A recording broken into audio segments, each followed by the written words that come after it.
How are you all doing today?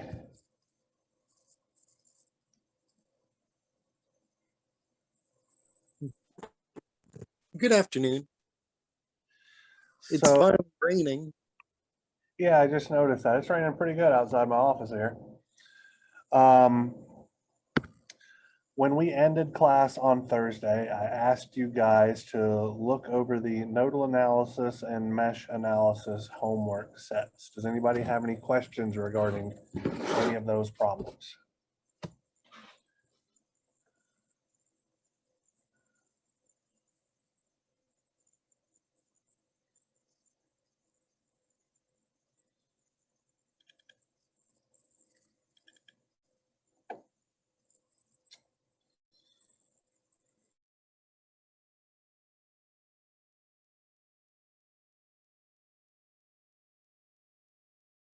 Linearity and superposition.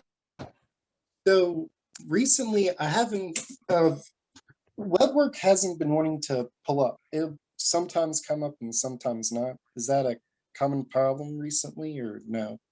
Like I'm trying to log in right now and it says the site can't be reached. That is very odd because I am literally logged in and looking at it right now. So to me, that means it's something on your end. I don't know why it would do that unless you're at an internship or something and for whatever reason they have it blocked. Oh, I'm at my home right now. But Yeah. yeah, that's been happening recently. I'll be able to do some and then I get logged out for some unknown reason. It typically logs you out after 15 minutes of inactivity. Well, I mean, it says that the site can't be reached. Like the There's, whole page shuts down. yeah, I haven't had any student ever say anything like that to me before, so I'm not really sure. You might want to reach out to Dr. Dave Meng from the math department because he is the administrator for all of Louisiana Tech's web work. Okay. Might be able to It's tell you it's more. been some years since I last used it, and I was wondering if this was a new thing. If it was like Boss and it had like regular shutdown hours, but it's my end. Okay. Yeah. Thank you. My knowledge, it does not, but Dr. Meng might have more information than I do. I only log in whenever I need to do something. So, and you guys are going to be using it to do homework, which is going to take a considerable amount of more time than me popping in and making a change here or there. So it may go down, and I've just never noticed it. But yeah. Okay. Thank you. Yep. Any other questions or anything?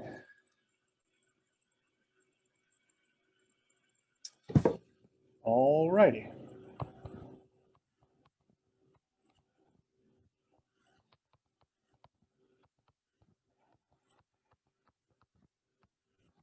So we're going to spend a few minutes talking about the concept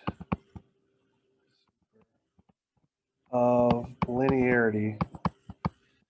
Most introductory circuit analysis textbooks really only introduce the concept of superposition, but I think that talking about what linearity really means can actually be extraordinarily helpful because it can be a very, very powerful circuit analysis tool. So let's say that we have a simple black box system, okay?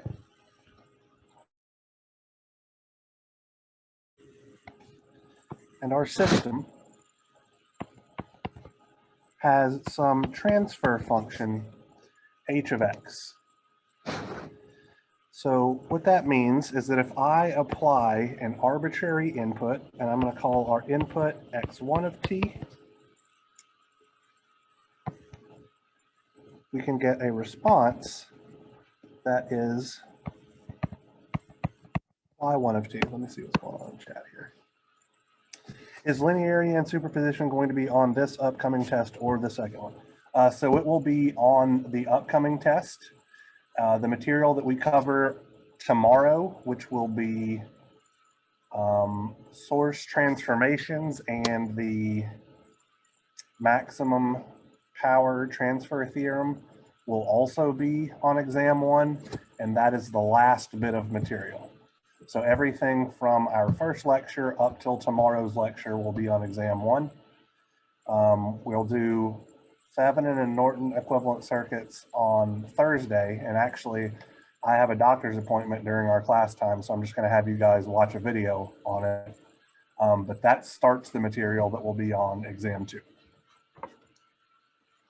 Are all the sections on web work currently go with test 1? That is absolutely correct. So the only ones that are available to you guys right now, homeworks 1 through 8, cover all of the material that is possible for exam 1. I am also going to be uploading some old exam 1s today. I'm going to put them on the Moodle site. So I'm going to upload a version with, I think, just the correct answers highlighted, and then I'm also going to upload my solutions so that you can see how I approach those problems as well.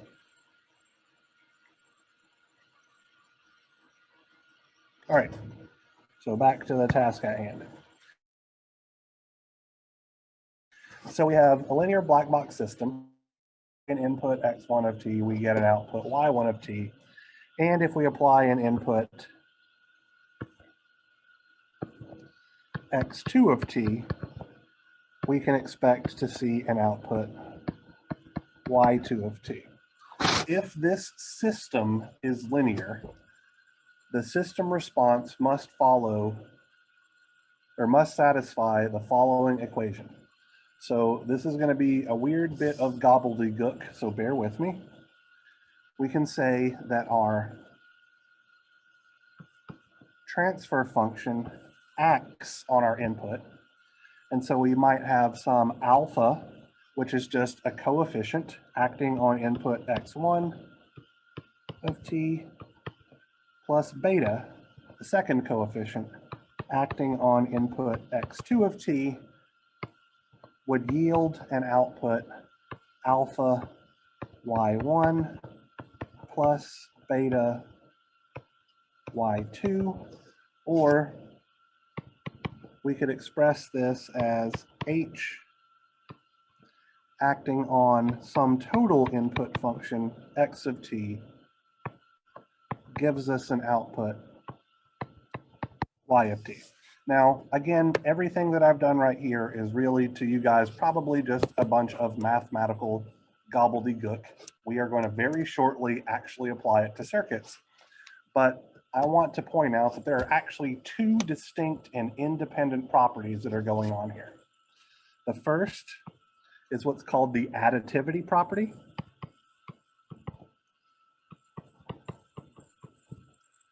And the second is what's called the homogeneity or scaling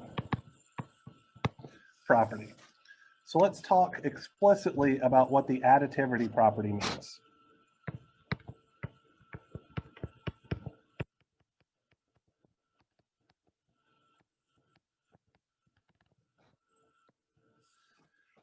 So if several inputs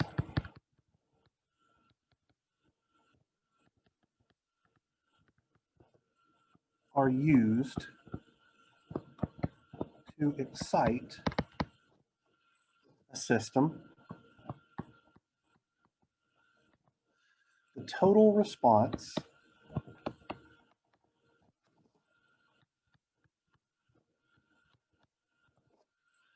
due to all of these excitations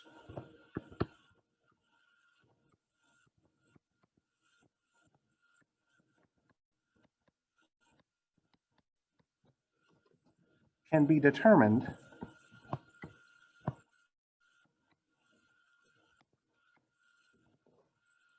by considering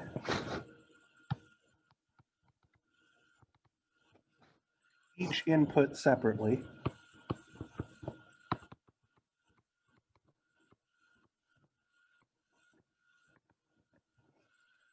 while assuming all other inputs to be 0.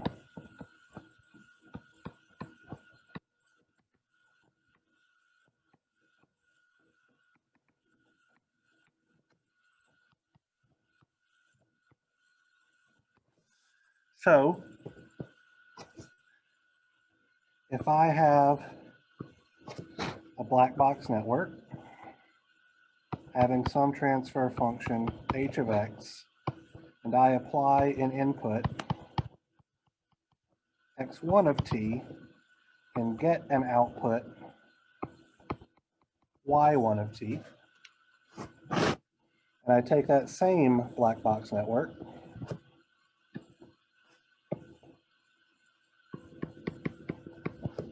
and I apply an input x2 of t and get an output y2 of t.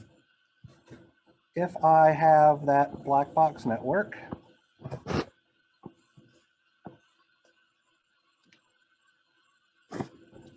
and to apply both inputs simultaneously,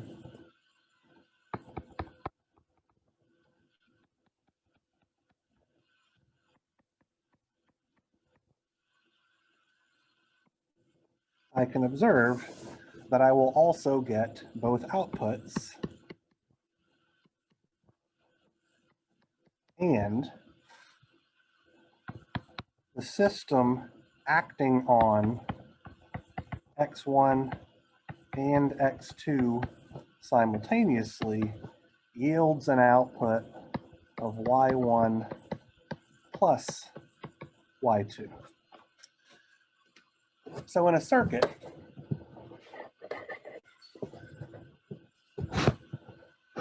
let's look at this gnarly looking fella here.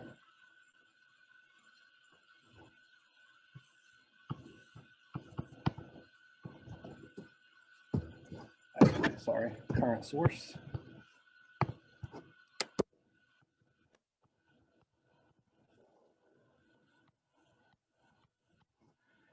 We have an 8 milliamp source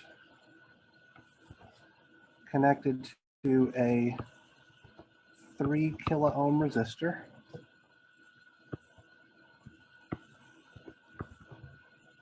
Here we have a 6 kilo ohm resistor. Let's put a dependent source in the mix.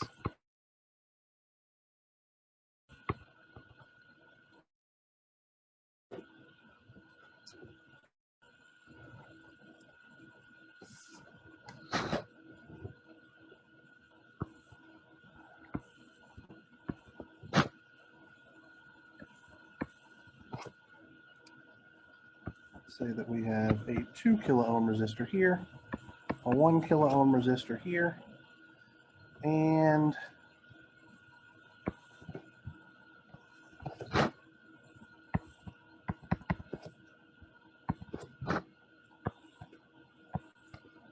here's a 2-volt source, sorry.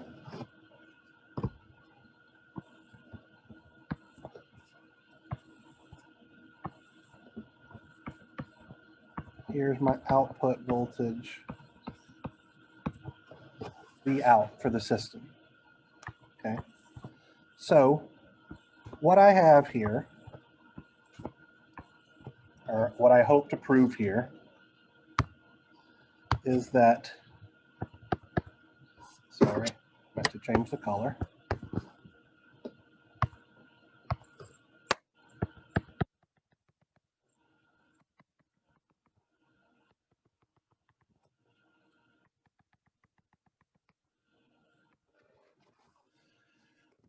This network containing resistors and dependent sources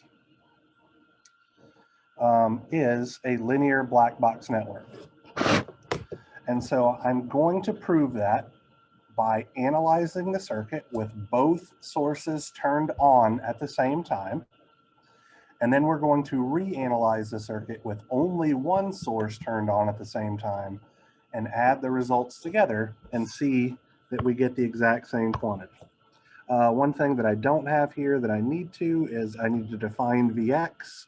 So let's call Vx the voltage drop over our 3 kilo ohm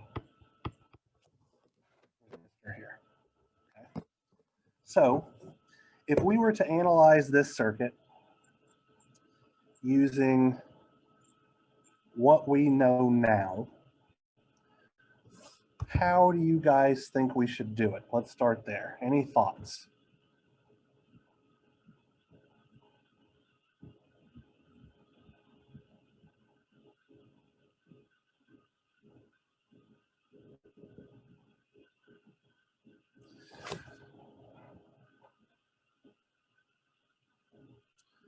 All right, let me ask you guys a question. Let's see who's talking in chat here. Mesh analysis. All right, so mesh is reasonable. That being said, if we were to use mesh analysis, how many meshes would we have, Dylan?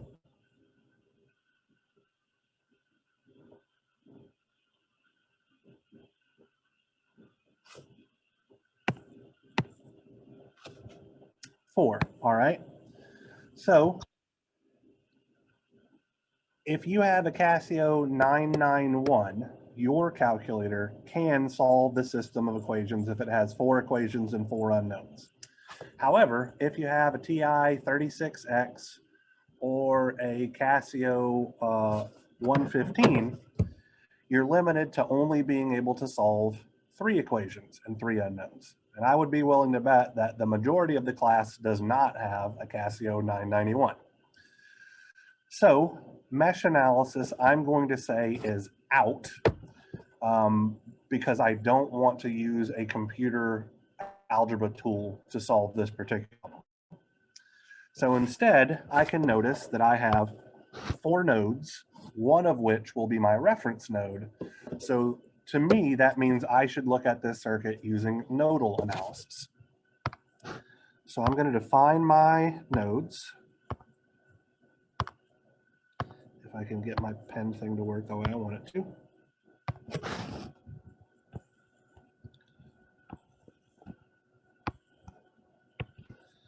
So there's one node.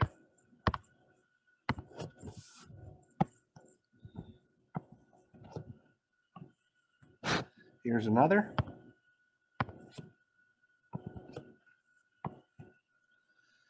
Here's another.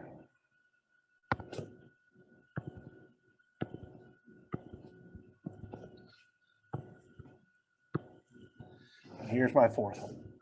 Which one would you guys like to set as the reference node?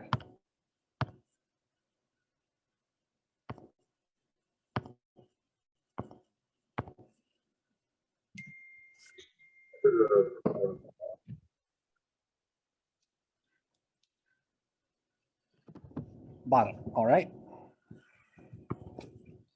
So let's set this guy down here at the bottom as our reference. So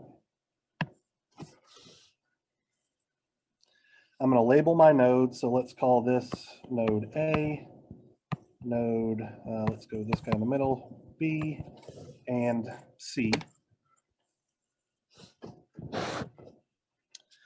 And let's see, so I have voltage sources, so I'm going to have 2 supernodes, right? Anytime I have a voltage source and I'm applying nodal analysis, I'm going to have supernodes. So I have this supernode up here that contains nodes A and node C, and this supernode right here that contains node B and ground. So I'm going to go ahead and write my voltage relationship equations before I forget about them.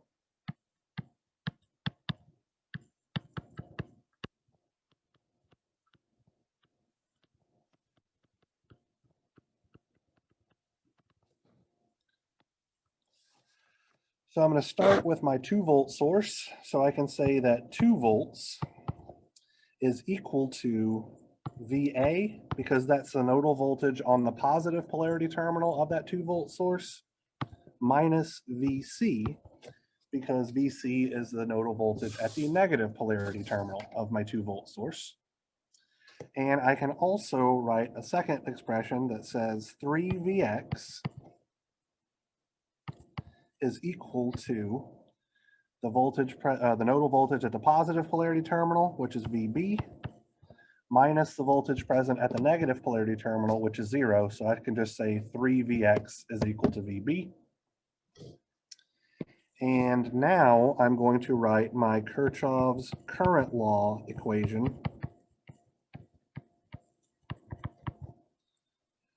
at supernode AC. So what I'm going to be doing here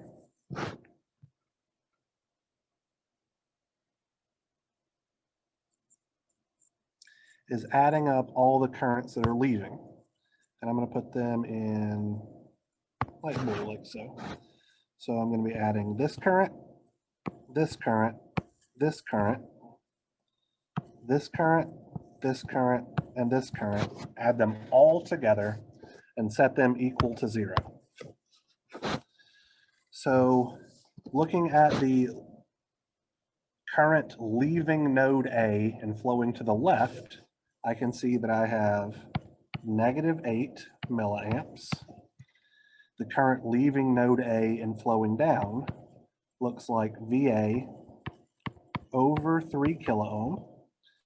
The current leaving node A and flowing to the right looks like VA minus VB over 6 kilo ohms.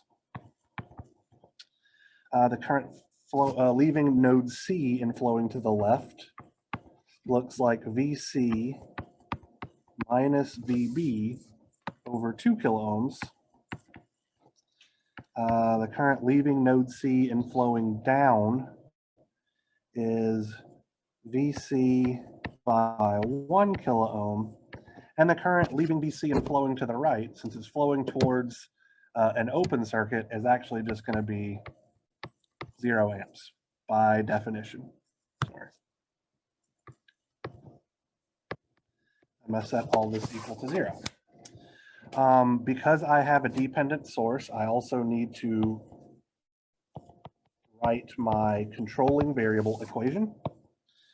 So Vx is the voltage, the nodal voltage at the positive polarity terminal, which is VA, minus the nodal voltage at the negative polarity terminal of Vx, which is ground. So we can say that Vx is equal to VA. And that allows me to actually rewrite this guy as 3VA is equal to VB.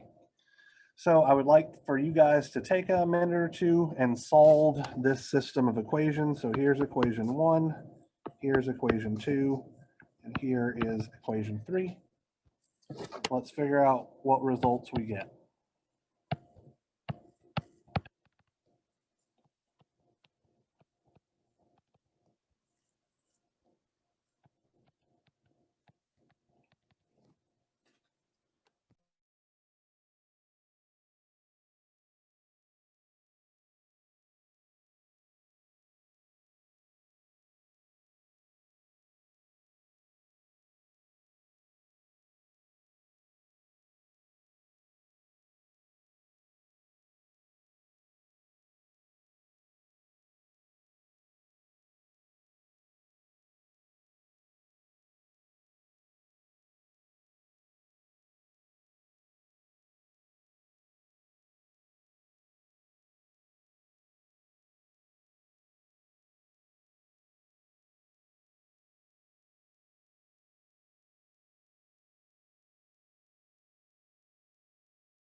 Has anybody gotten an answer?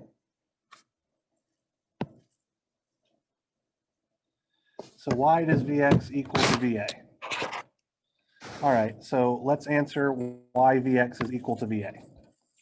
So Vx, if we look at our circuit diagram here, the positive polarity terminal is at the node attached to VA. And the negative polarity terminal down here is at ground. So Vx is the voltage at the positive polarity terminal, VA, minus the voltage at the negative polarity terminal, which is 0. So Vx is exactly equal to VA.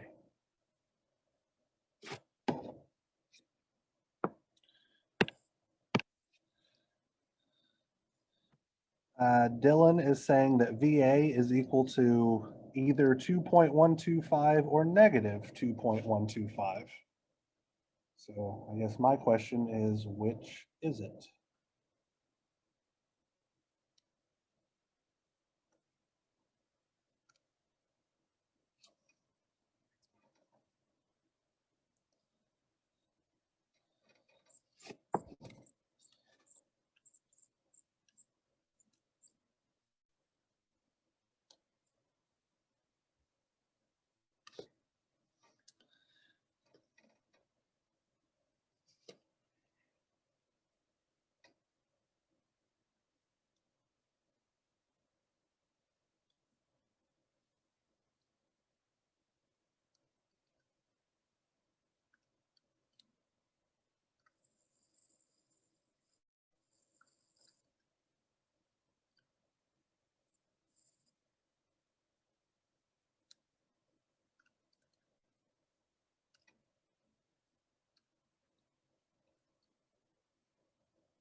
All right.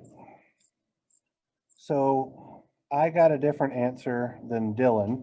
Has anybody else solved this system and gotten anything?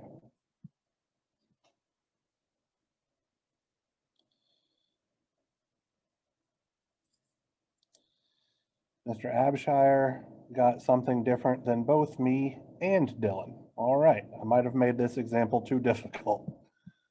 Anybody else?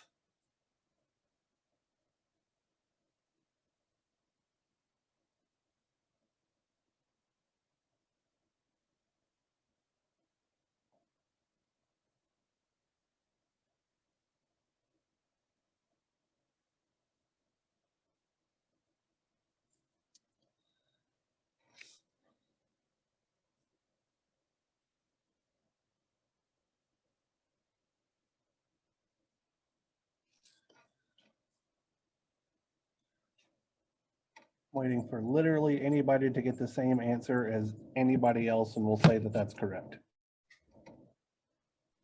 Although I guess, I'm sorry, I just heard gobbledygook.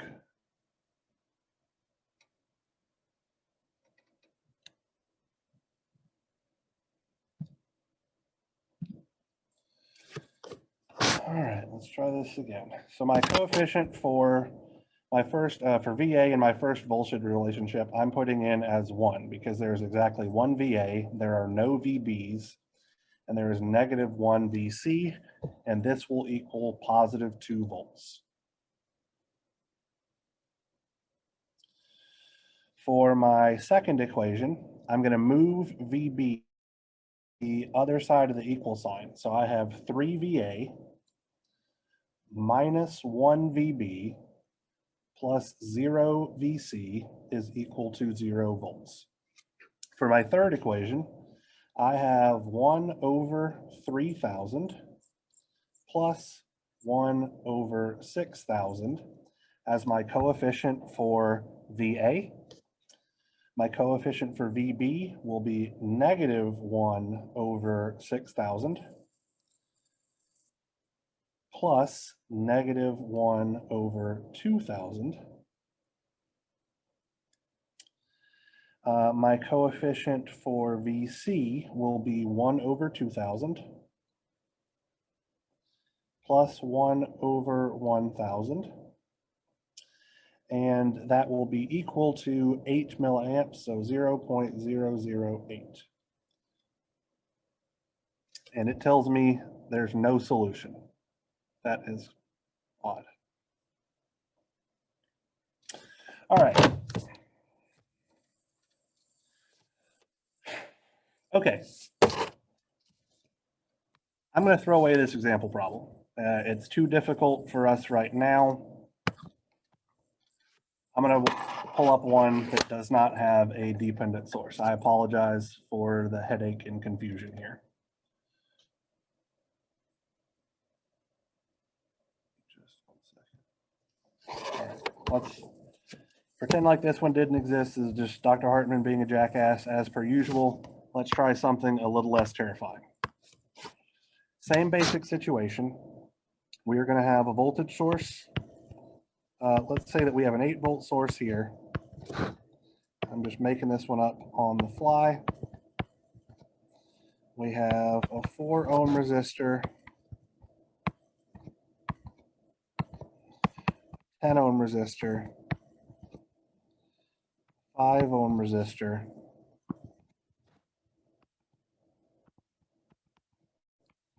amp source like so.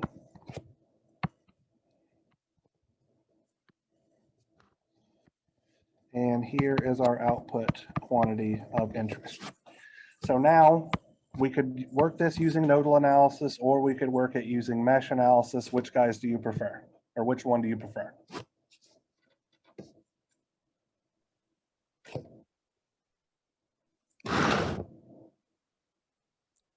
Can we try the node again? Sure. So I will identify my nodes. And again, I apologize for the oddness of the last problem. It's from an old set of lectures that I did several years ago. And I didn't have Vx clearly marked on my circuit diagram. I just picked one and it happened to break everything. So I'm very sorry for that. I'm going to choose ground at the bottom again. Let's call this guy VA, this guy VB. So I have a supernode containing node A and ground. So I'm going to have a voltage relationship equation.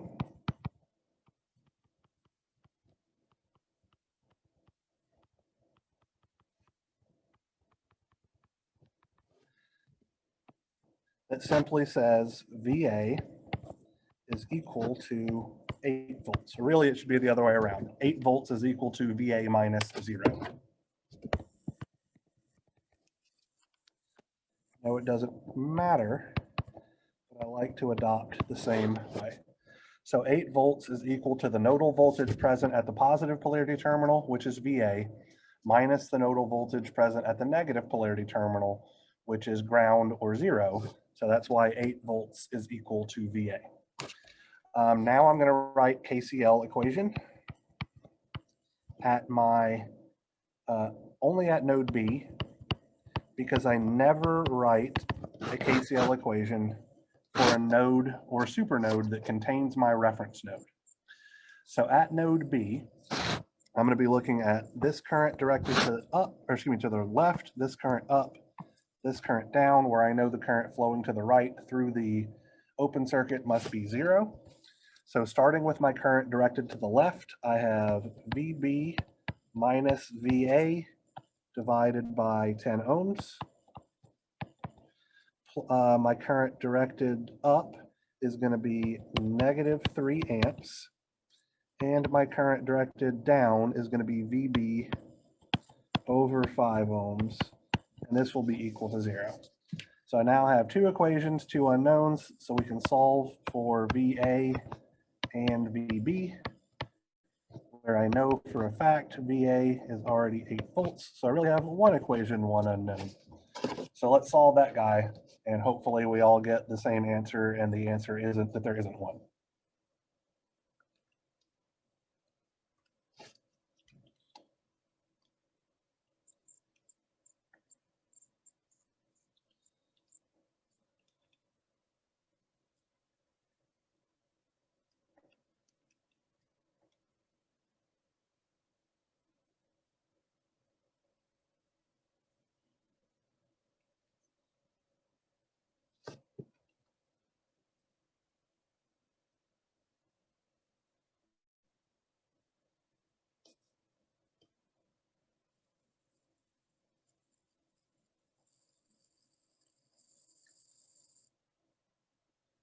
Has anybody gotten anything for VB? 12.667 volts. That is what I got. 12.667 volts. All right, so we got these two particular answers using, or actually, hold on. So if I wanted to know what that voltage that I'm calling V out is, what would that be? Let's start there. Now that I know my nodal voltages, how can I find V out?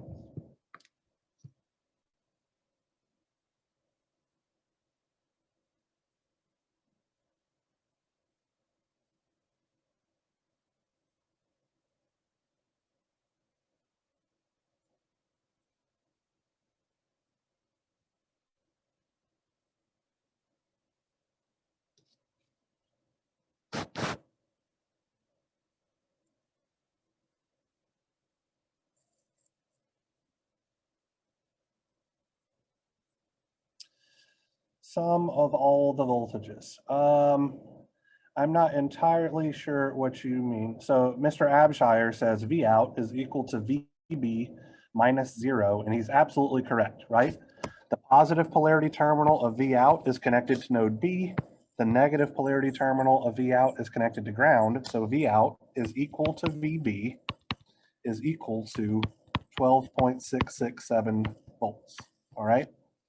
So that doesn't look like a 7 anymore because I tried to correct things. Now, Mr. Pineda, I believe, asked if we could work the problem using mesh analysis a moment ago. And so let's work it with mesh as well, just to verify and to get you guys a little bit more exposure using the other analysis technique. Then we'll work it a third way where we're actually talking about the additivity property, all right? So let me redraw my circuit.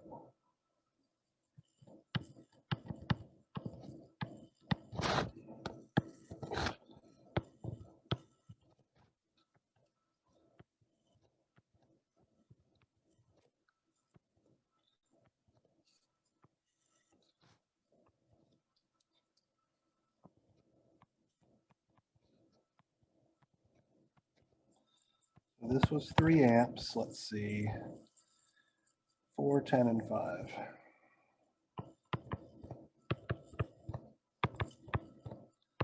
This is where V out was.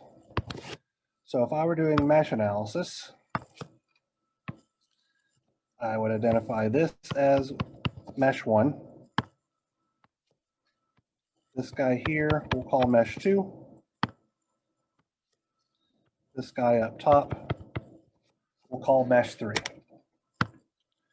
Since I have a current source, I am definitely going to have a current relationship equation.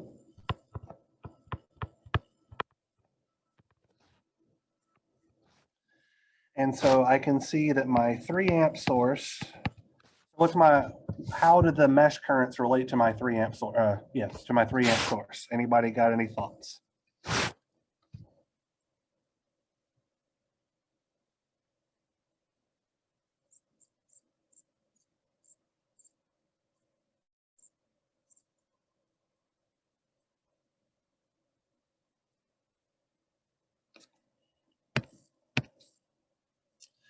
I3 minus I2. So I3 minus just I3. So just I3 is correct because I3 minus I2 represents the current flowing from right to left through the 10 ohm resistor. Because that current source is on the perimeter of the circuit, only one mesh current flows through it. It's I3, and I3 is flowing in the same direction as the arrow indicated on the independent source. So we can say that 3 amps is equal to I3. So now we can write our Kvl equations at, let's start with mesh 1. So if I start on the bottom left-hand corner, I see the negative 8 volts first. Then I see my 4 ohm resistor. and it has a total current of I1 minus I2 flowing through it. So just to be clear, we're following I1 around its clockwise loop. So I1 is flowing this way, it gets a positive sign. I2 is flowing in the opposite direction, so that's why it gets the negative sign. Set this equal to 0. Then we have our KVL at mesh number 2 equation. So we're following mesh 2 around its clockwise path now. So we're going to have 4 ohms times I2 minus I1 plus 10 ohms times I2 minus I3 plus 5 ohms times I3, excuse me, times I2. I apologize for that. Is equal to 0. So we now have 1, 2, 3 equations, 3 unknowns. So let's solve for I1, I2, and I3.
So did anybody get anything for I1, I2, and I3?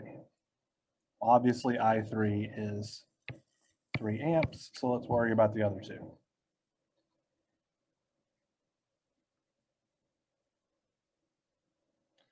So yeah, I1 is 4.53. I agree.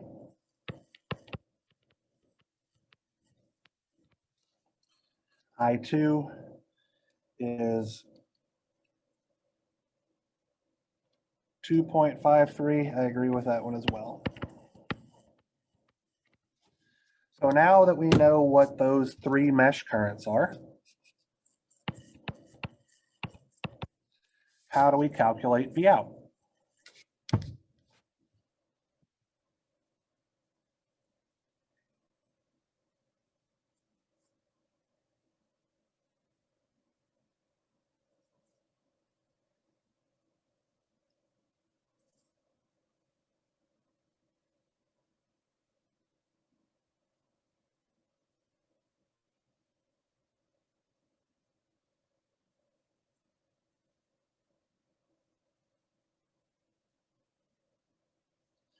So V out is 5 ohms times I2. That's absolutely correct.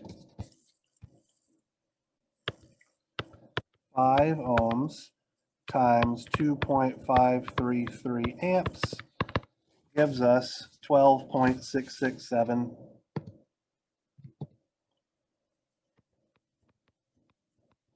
volts, which agrees with our nodal analysis. Okay, so we have proven, hopefully definitively, that our output voltage should be 12.667 volts. Okay, we did it with nodal analysis, we got that answer. We did it with mesh analysis, we got that answer. Now let's apply the linearity, or excuse me, the additivity property of linearity and see what happens. So with the additivity property of linearity, that means that I'm going to analyze the circuit twice, okay? Once with the voltage source on, so I'm going to write up here, voltage source on, current source off.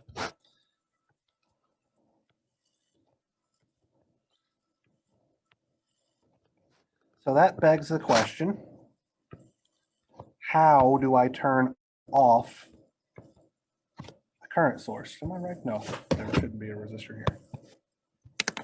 Anybody have any thoughts on how to turn a current source off, or what it means for a current source to be turned off?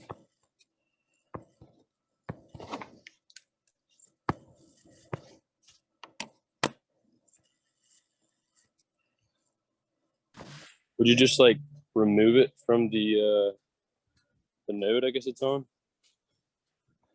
Okay.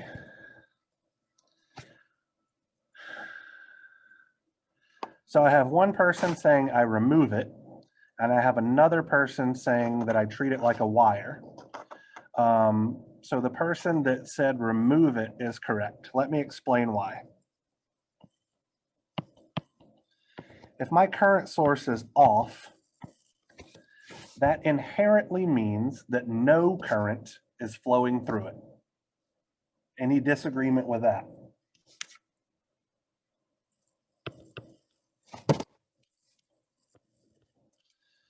So if no current is flowing through it,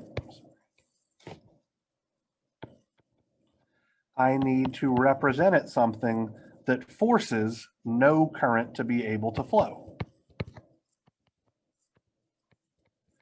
which would be an open circuit, right? Because in an open circuit, no current can flow through, but any amount of voltage can appear across the terminals that needs to. So I turn a current source off by replacing my current source with an open circuit. By the way, that is a fantastic and regularly asked test question. So just being real clear here, you should anticipate seeing that on your exam. So this is what my circuit looks like with my voltage source on and my current source off. How could I analyze this circuit and find what I'm calling V out prime, where V out prime represents the output voltage, when only my voltage source is on? Any thoughts?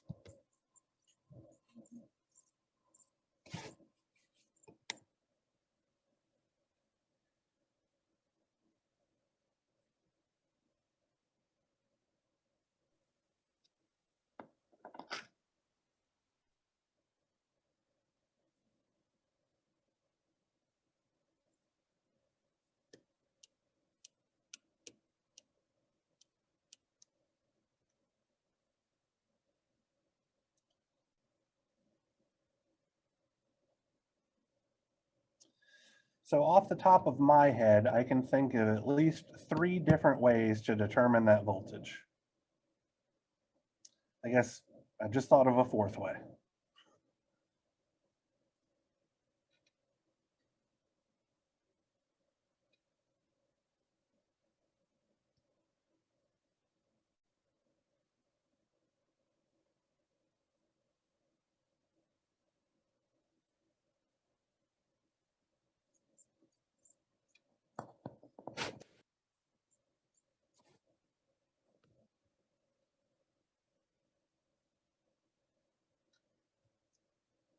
Literally anybody suggest anything.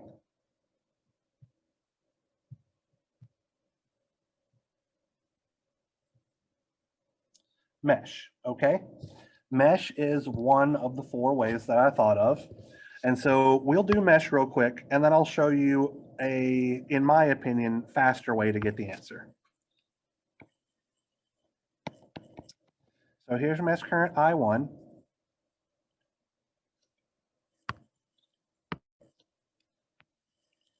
And I'm going to call this guy mesh current I2. There are no current sources in this particular circuit.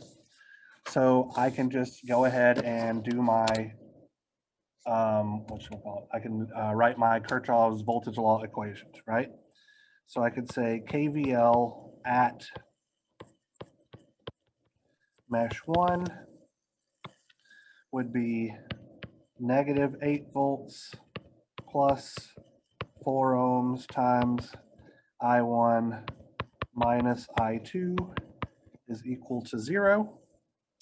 And I can say that KVL at mesh 2 looks like 4 ohms times I2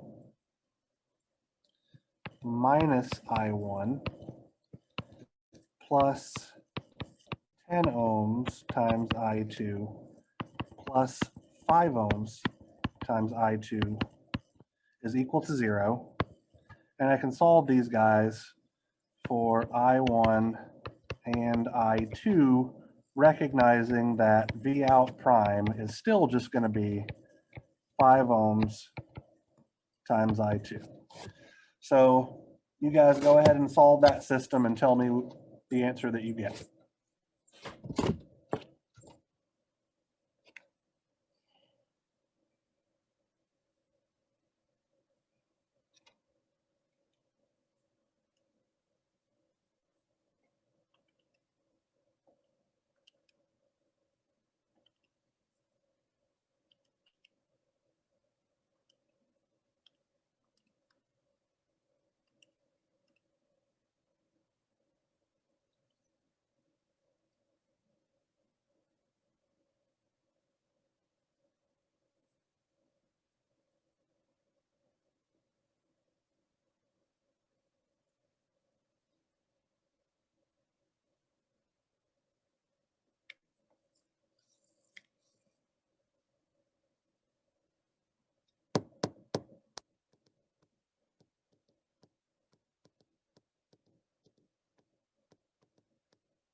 Anybody get an answer for I1 and I2? All right, there we go. So I1, 2.522. I got 2.533. Me too. All right, so 2.533 amps. For I2, I got 0.533 amps. And so I get a voltage of 2.667 volts for V out prime. So in that particular way, we set up a system of equations, solved said system of equations, and then applied Ohm's law to get the result. That is absolutely one way to find out. I would argue that it is not the most efficient way. And so let me explain what I mean here. I'm going to erase these mesh currents for now. If it will let me. So let me ask you guys a question. What is the voltage drop over the 4 ohm resistor?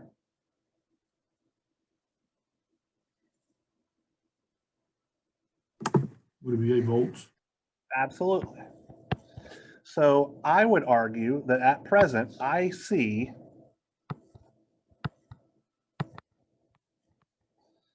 an 8-volt drop that is occurring over this 10 ohm resistor in series with the 5 ohm resistor, and I'm looking for the voltage drop over the 5 ohm resistor. So using voltage division, I could say that V out is 8 volts times 5 over 15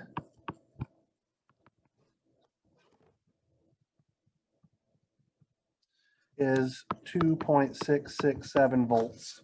And I didn't have to set up any system of equations or solve anything remotely fancy.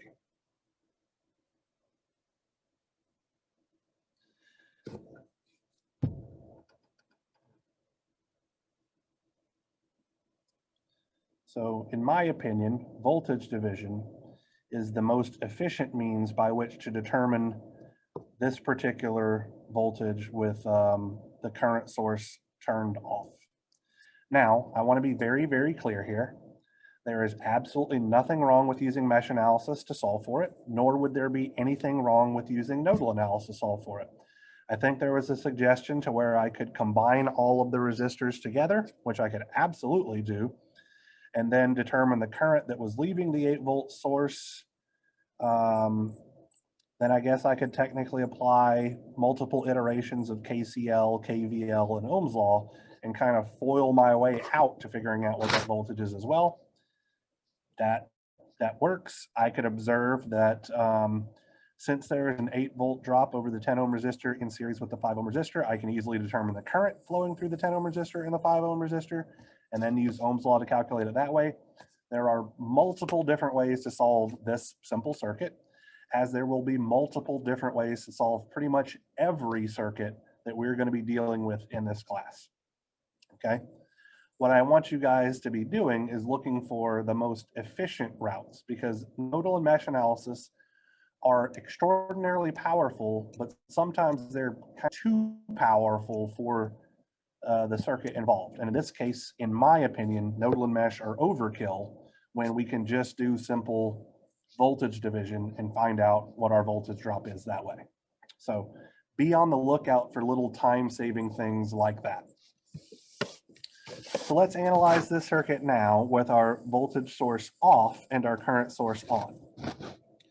So how do you think we're going to turn a voltage source off? Anybody have any thoughts?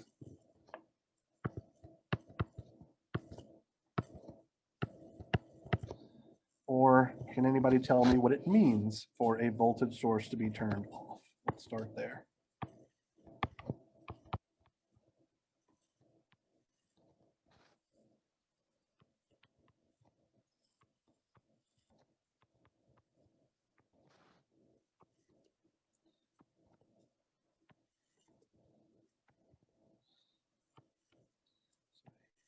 Over here is where my voltage source was. Now we have to figure out what to do with it. So when a voltage source is turned off, that inherently means that it has 0 volts. So having 0 volts is absolutely correct. However, an open circuit is not guaranteed to have a 0-volt drop across it, right? An open circuit is guaranteed to have no current flowing through it. A short circuit guarantees that there is no voltage drop, right? So in order to turn off a voltage source, we short circuit the voltage source. So let me reiterate, again, possible test questions. To turn off a current source, we open circuit the current source. And to turn off a voltage source, we short circuit the voltage source, because a short circuit by definition has a 0-volt drop across it. So I'm going to call my output voltage here V out double prime. All right, and so this one is corresponding to our voltage source is off and our current source is on. So how do you guys want to analyze this circuit?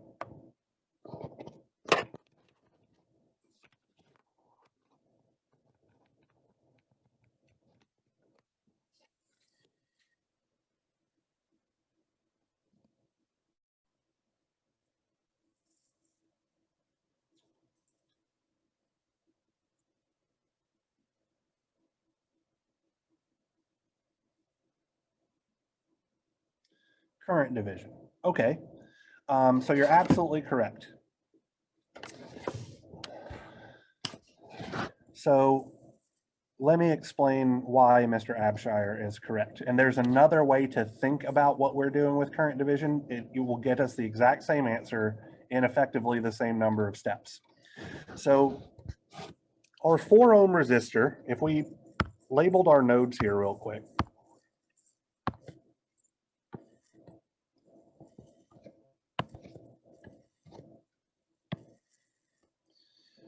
what does it mean that the 4 ohm resistor is connected to effectively the same node at both of its terminals?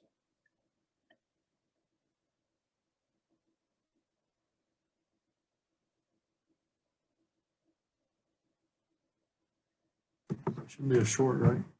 Exactly right. So it is shorted out.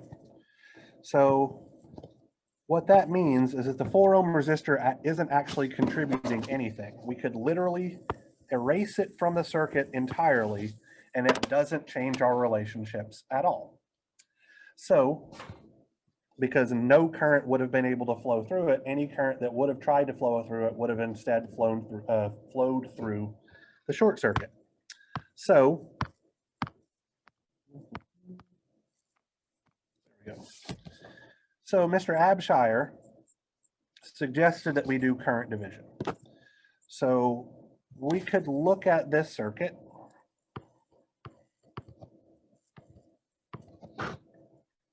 I'm redrawing it slightly here. We have a 3 amp source in parallel with a 10 ohm resistor in parallel with a 5 ohm resistor. And then we are attempting to find this output voltage V out, where we could use current division to find this current I5, right? So let's do just that. I can say that my current I5 is equal to 3 amps times 1 over 5 ohms divided by 1 over 5 ohms plus 1 over 10 ohms. This is me applying current division correctly. And this would give me 2 amps of current, if my mental math is correct. And from here, we could say that V out is that current I5 times 5 ohms, giving us a voltage drop of 10 volts. Anybody have any problems with that?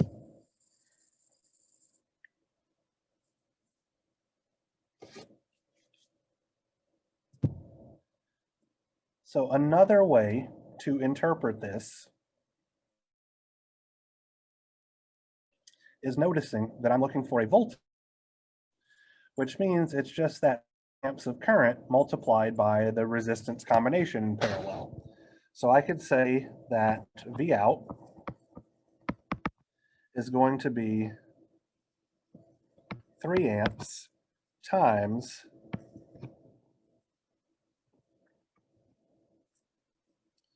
1 over 5 ohms plus 1 over 10 ohms, which is the exact same equation that I would get if I combined that current division relationship and that Ohm's law relationship into one relationship.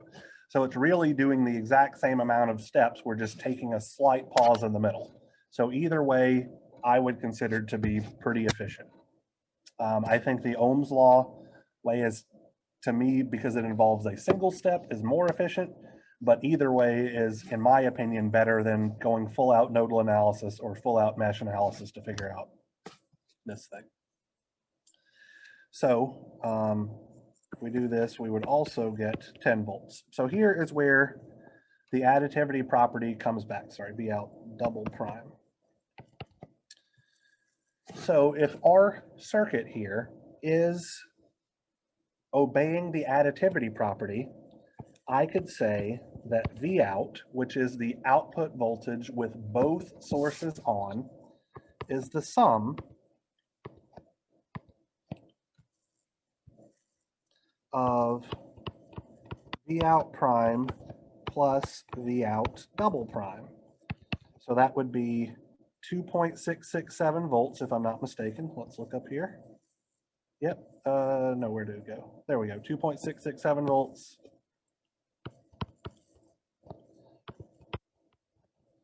Plus 10 volts is equal to 12.667 volts, which is the exact result we got using nodal and mesh analysis earlier. So at a minimum, this circuit is obeying the additivity property, okay?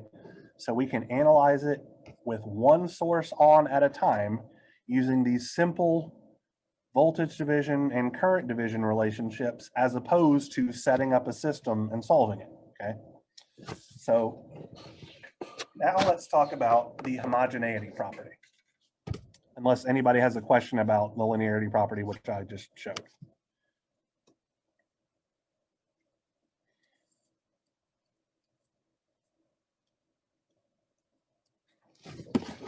All right.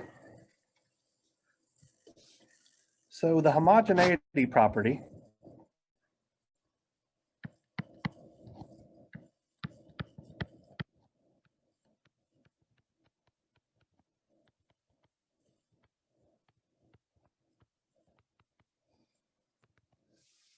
effectively says that I can scale my inputs, okay?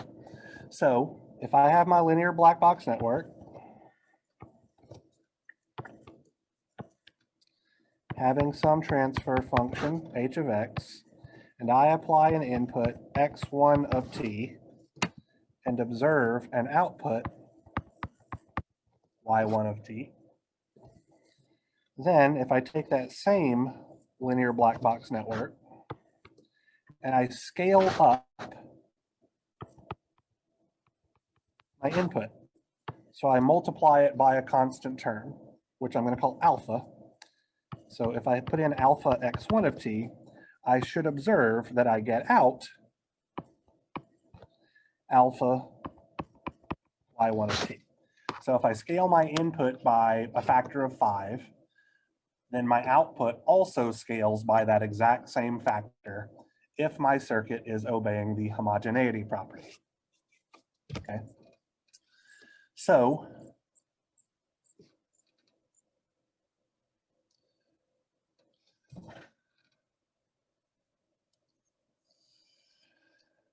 how do I want to do this? Okay, so let's say that I take my original circuit that I had,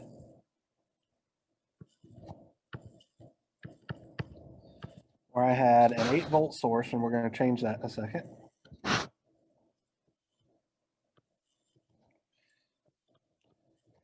Sorry, that should be a 4-ohm resistor.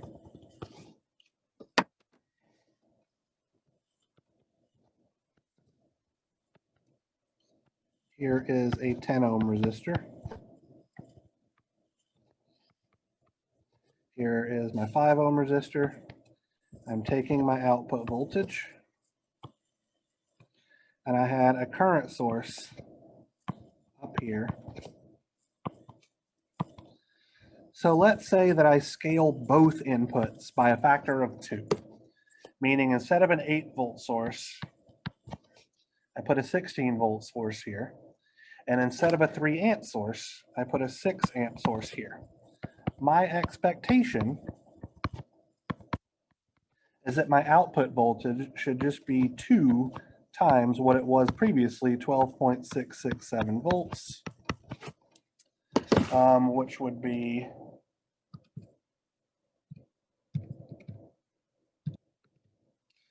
25.333 volts.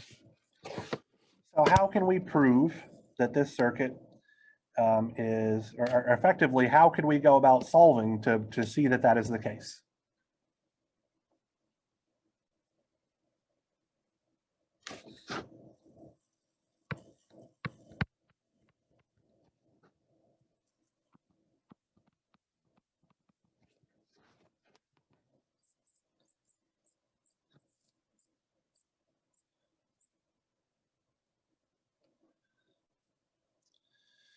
Could we do the additivity property again using 16 volts? Okay, so The short answer is yes, but that's kind of jumping the gun. And so what I mean by that is,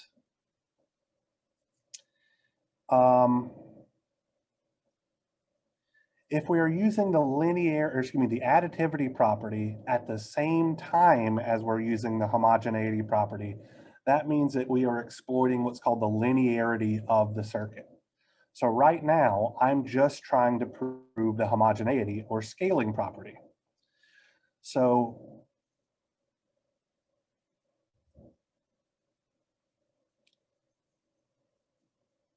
by that, I mean we should be analyzing the system as a whole with both sources on and verifying that the voltage comes out to be this. And then we'll go back through and use the homogeneity and additivity at the same time and prove that that also works.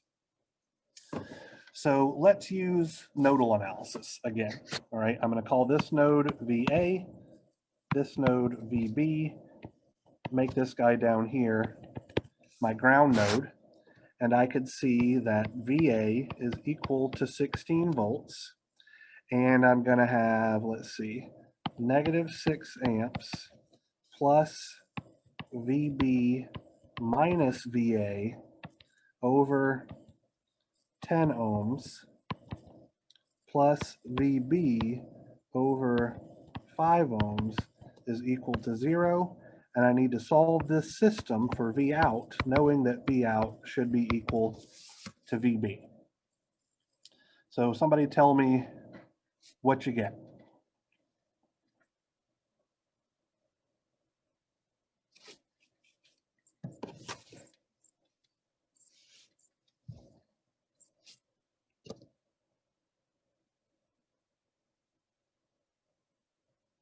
$25.333. Oops.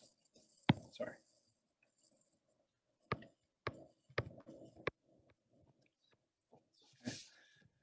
So when we scaled both of our inputs by a factor of 2, we saw that the output voltage was exactly what we got when we just multiplied our original output voltage by a factor of 2. So the homogeneity property is working.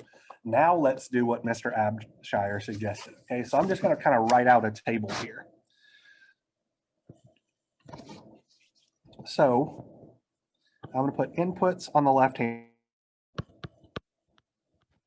and outputs on the right hand side. So when we put on a 8-volt source and a 3-amp source at our input, we observed that our output voltage was 12.333 volts. When we did the 8-volt source by itself, we saw that our voltage, 12.667 volts. My mistake.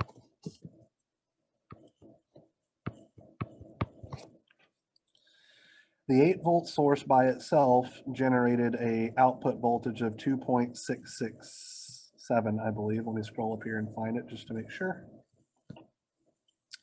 Yep.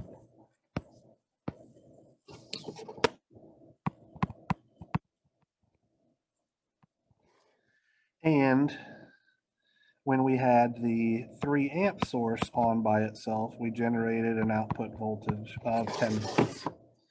So we found that when we multiplied the 8-volt source by a factor of 2 and the 3-amp source by a factor of 2, we got an output of 25.333 volts.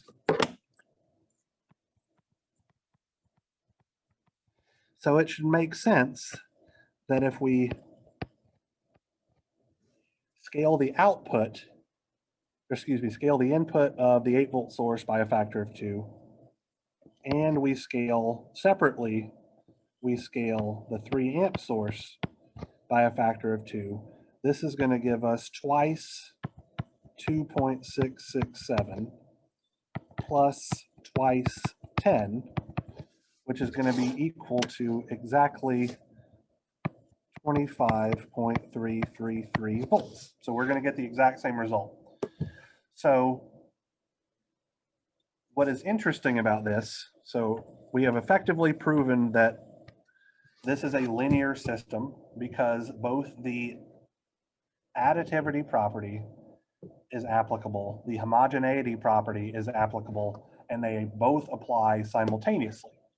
So let me ask you guys a question, and this is a question that I like to ask on tests as well. So let's say that I wanted to apply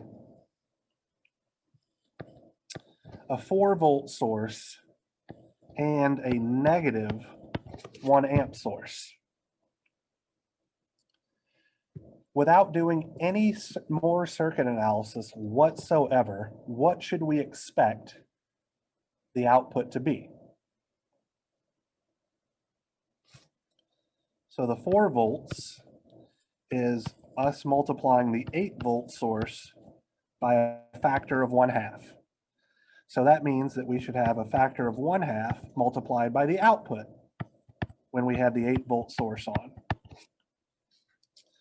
The negative 1 amp source, or meaning we change the direction of the current source and scale it down to 1 amps, is a factor of negative 1/3 times the 1 amp source, meaning that we should be adding to this plus negative 1/3 times 10 volts.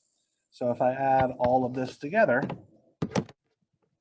I should observe that I get, let's see, 1/2 times 2.667 plus negative 1/3 times 10 is an output voltage of negative 1.9998 volts. So with rounding error, I'd be willing to bet that this is actually supposed to be negative 2 volts. And we can actually prove that just by doing the nodal analysis or mesh analysis that we've been doing, right? So I have a prediction based on the way that I've scaled things of how it should behave. And now let's verify that that is exactly the way it behaves. So 4-volt source goes here. Here's my 4 ohm resistor. Here's my 10 ohm resistor. 5 ohm resistor. Output voltage. Now I have a current of 1 amp flowing in this direction because if I change the sign, that's the same as changing the direction. Doing nodal analysis like we did before because it's quick and easy gives us VA is equal to 4 volts. And let's see, 1 amp plus VB minus VA over 10 plus VB over 5 is equal to 0, where we know that V out is equal to VB. So let's go ahead and solve that guy real quick. And if my assumption is correct, our output voltage should be negative 2 volts.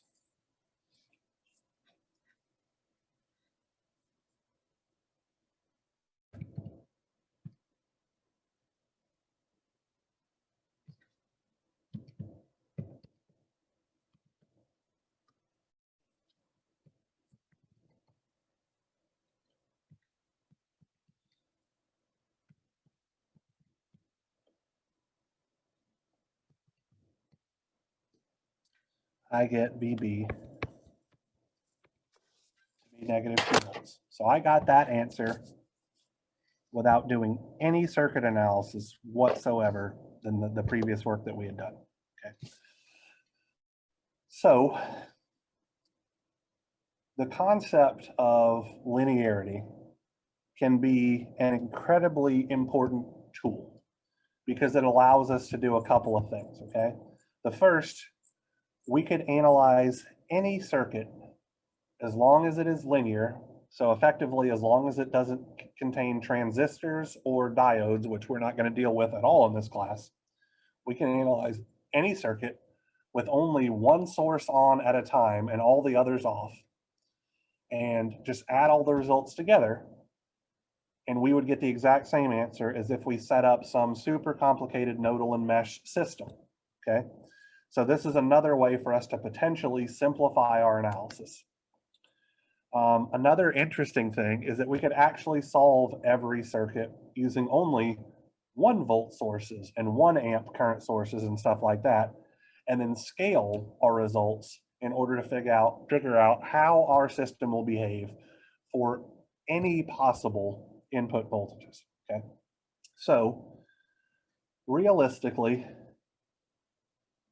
you guys are going to wind up probably using nodal and mesh analysis for the overwhelming majority of circuits for the next several weeks, just because of how easy they are to implement. Whether it be the most efficient route or not, it's probably what you guys are going to use the most. Once we get into steady state sinusoidal circuit analysis, where we have to set up systems of equations that will have complex number solutions, your calculators can literally no longer do that math for you. That is where superposition is really going to shine, because we can use it to break down complicated circuits into easily solvable circuits and then add the results together. So for those who are able, please log into WebWork and go to homework set 5 real quick.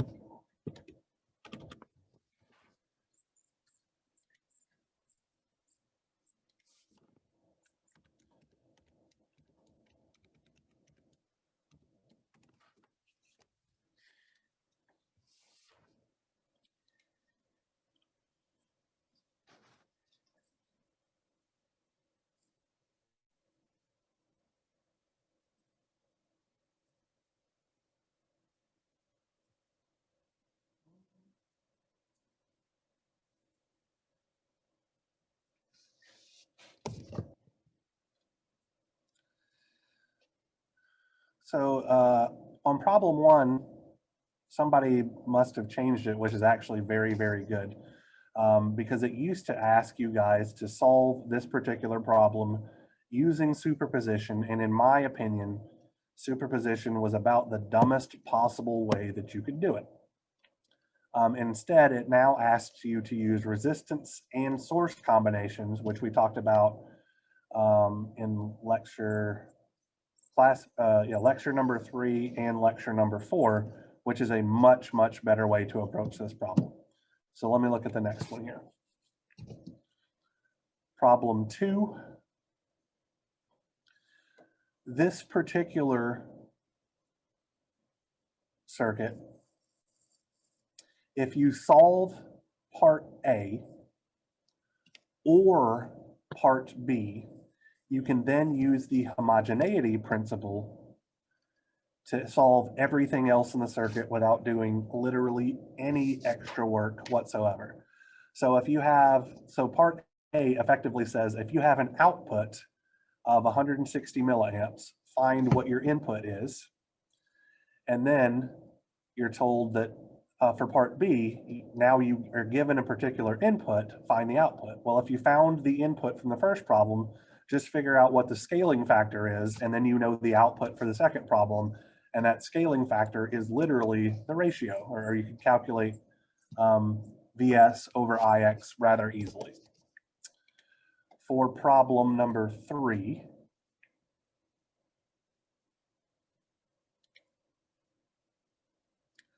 I would argue that part A is the only circuit you should actually apply superposition to as practice. Parts B and part C will require you to set up a system of equations even when you're doing superposition. And if you're going to have to set up a system of equations to solve it, in my opinion, you should just use nodal or mesh. And just use nodal or mesh once instead of twice, because it just doesn't make any sense to me. So for problem 3, part A, absolutely get some practice in using superposition, particularly the additivity property of superposition or additivity property of linearity is what you should be using. And that's really what they mean when they say use superposition, is use the additivity property of linearity. For parts B and C, again, just use nodal or mesh. It's not worth the headache of using superposition on those two. And problem 4 is a good practice problem for using superposition again. Or using you can analyze the circuit with one source on at a time and then add all the results at the end.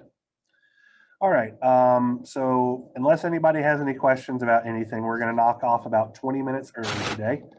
I apologize for the first example problem number 1 that went off the rails when it had no solution.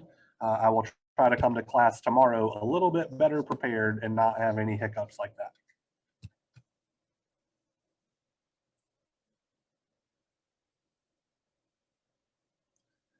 Does anybody have any questions or anything? Not yet. All right. Well, I will see you guys tomorrow morning.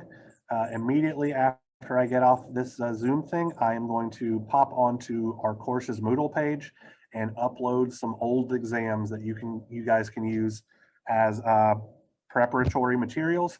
So if you have any questions regarding anything on the old tests, including why I chose to solve the problems in a particular way, I'd be happy to answer any of those questions, as well as any homework questions or anything like that, either during our class meetings or during my Zoom office hours, just whatever floats your boat. If you have a question, please, please, please ask.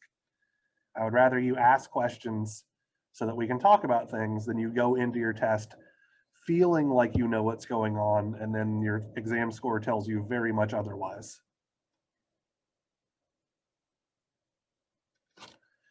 All right, I will see you guys tomorrow.